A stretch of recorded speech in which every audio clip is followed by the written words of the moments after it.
Stop and refill. Did a little bit of seafood on butter with potatoes and corn. Oh yeah, about to go in. Peace. Be sure to check out some of my latest videos. Some of my latest videos is t-shirts and DVDs. You also have Comic Book Kitchen Part 2. You have G.I. Fred. And scroll down to watch some of my other favorite videos, like Toy Biz Marvel Legends, Weapon X. You girls and guys be safe out there, and I will catch you later. Hey, what's up, comic book peeps? We're just going to get right into it. Allow my 6 fingers to interrupt the video.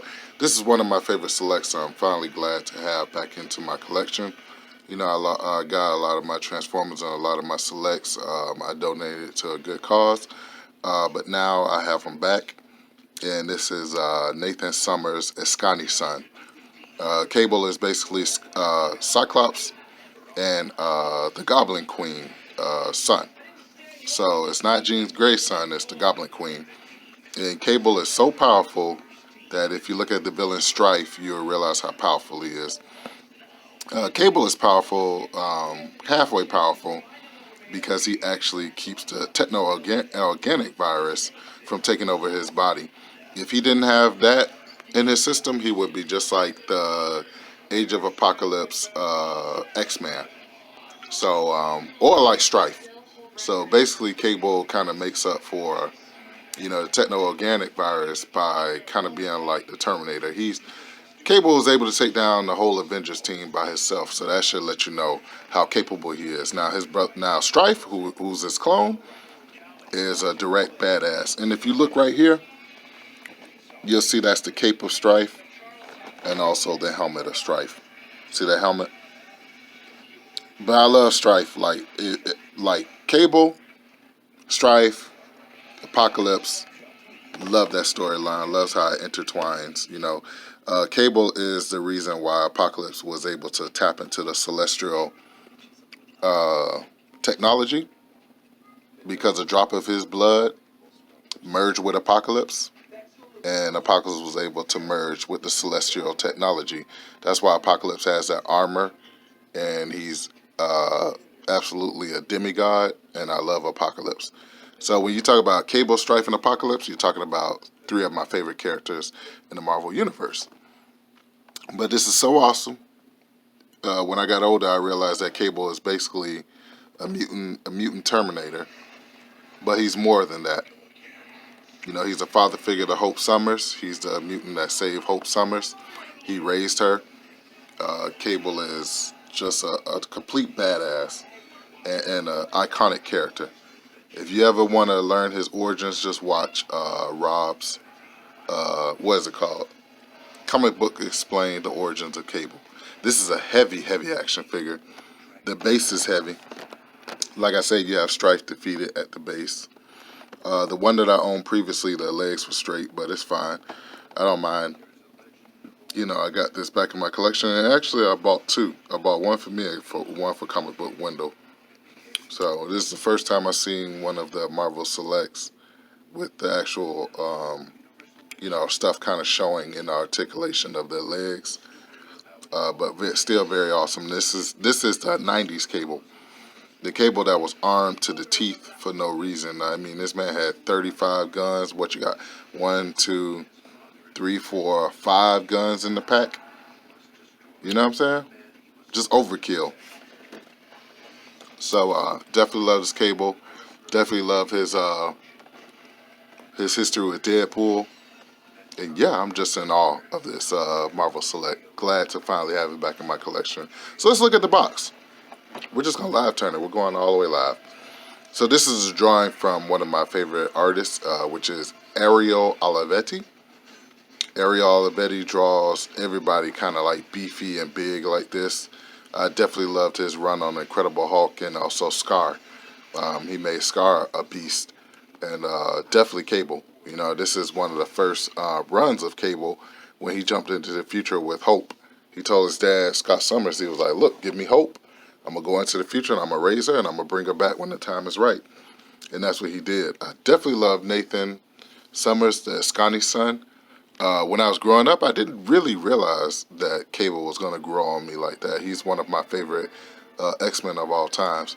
And it's funny to see him and Wolverine's relationship. Like, most people respect Wolverine, and Cable does respect Wolverine, but he'll just swing on Wolverine or just go off as if Wolverine can't kill him. That's just the badass of Nathan Summers, you know? Because, like I said, he was capable of taking down the whole Avengers team while the techno-organic virus is running its course through his body. So he's just a complete badass, no nonsense, and it always was comical to me that he was older than his father, but now they finally made him younger in the comics. So let's read the synopsis. As an infant, Nathan Christopher Summers was infected with the techno-organic virus by the immortal mutant Apocalypse. Apocalypse affected him with the techno-organic virus to see would his body be would be a worthy host for his essence. So let's get back on track. Apocalypse, who could see that the child would one day become a threat to him. With no cure in the present day, Nathan was taken to 2,000 years into the future, where the infection was stabilized and he was taught to use his mutant telekinetic powers to keep the virus at bay. And he was taught by his sister, Rachel Summers, who is actually the daughter of Marvel Girl or Jean Grey and Scott Summers. So his stepsister. So let's keep going. Okay. Nevertheless, the left side of Nathan's body was slowly converting into techno-organic machinery, giving him an enhanced strength and ability to interface with the machinery. And see, that's why I was telling you how Apocalypse was able to tap into the Celestial's powers was through Nathan's blood. Nathan went back to kill him, almost killed Apocalypse, but left a drop of blood, and the drop of blood emerged with Apocalypse, and Apocalypse was able to tap into the Celestial armor and the Celestial ship that he has. So, let's keep going. Following his evil clone Strife back to the time of the present day, Nathan, now calling himself Cable, took over leadership of the New Mutants. Cable renamed the team X-Force and led them on numerous missions to stop Strife in the Mutant Liberation Front to prevent Apocalypse rise to power. So, like I said, when you talk about Apocalypse, you definitely got to talk about Nathan. When you talk about Strife, you definitely got to talk about Nathan Summers. He's such a good character. I definitely love him. I love him in the X-Men cartoons. And yeah, glad to have this back in my collection.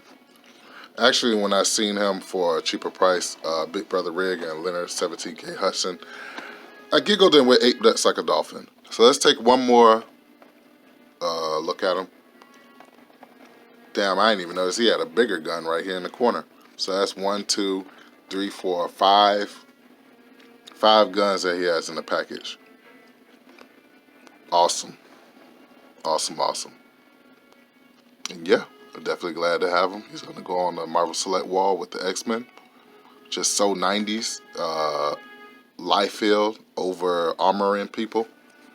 And yeah, I hope you guys enjoyed this because this is one of my favorite action figures of all time. Alright, let's do this. And so, once again, I'd like to thank you guys and girls for tuning in to another episode of Direct Edition. The channel is for all Direct Edition. Like, subscribe, and share. Words of wisdom. I pray that you guys be successful in everything that you do. Focus on the ones that show you love and on the ones that don't show you love. Hey, we're just going to keep on without them. The first thing I do in the morning to get my mind right is I pray. Open up my window and I pray out. And I hope that you guys, really, really make it past any kind of obstacles that's in your way. Love you guys. Be safe out there. Continue to be safe. I don't want any more of my friends to succumb to any kind of illness or pass away. And yeah, man, just much love from Big Fred. Peace.